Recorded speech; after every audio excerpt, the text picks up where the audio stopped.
The sun was harsh and unforgiving that afternoon, reflecting off the sleek glass buildings of the city, making the sidewalks shimmer with heat.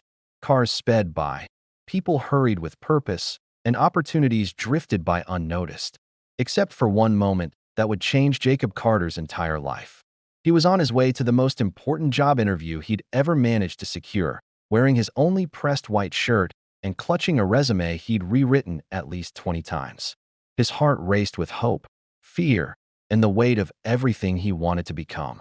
But as he crossed Elm Street, something broke his focus in an instant. A young woman stumbled onto the crosswalk and collapsed to her knees as if the world had given way beneath her. Her dark hair fell into her face, her red dress catching the sunlight as she gasped for breath. People passed by, ignoring her as though she were invisible, focused on their own lives.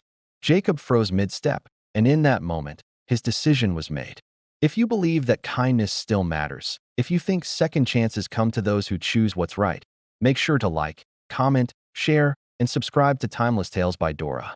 And before the story continues, let us know in the comments where you're watching from. Your place might appear in a future story. Jacob rushed to the woman's side. Her name, he learned later, was Lila Grant. But in that instant, she was just a young woman struggling to stay conscious. He helped her to her feet, noticing the tremor in her hands as she tried to steady herself.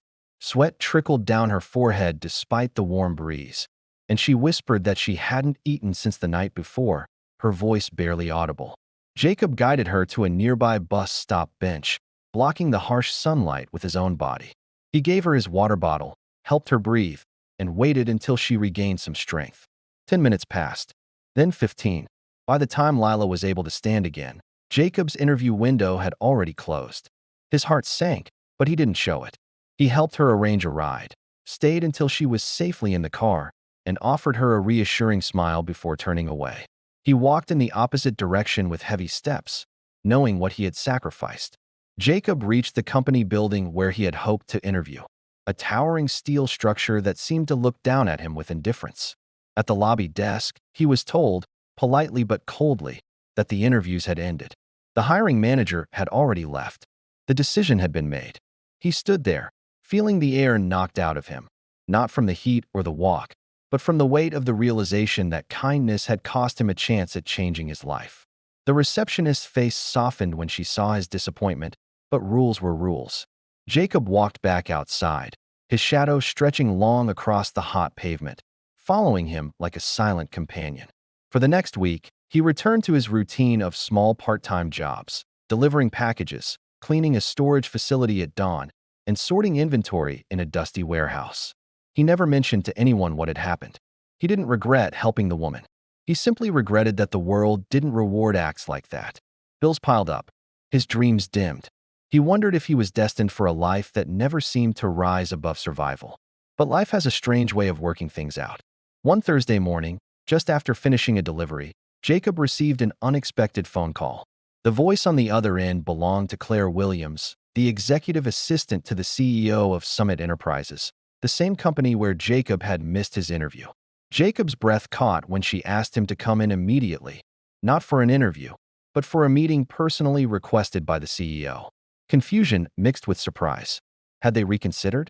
Had they heard something about him? Nervously, he boarded the bus and made his way to the glittering headquarters.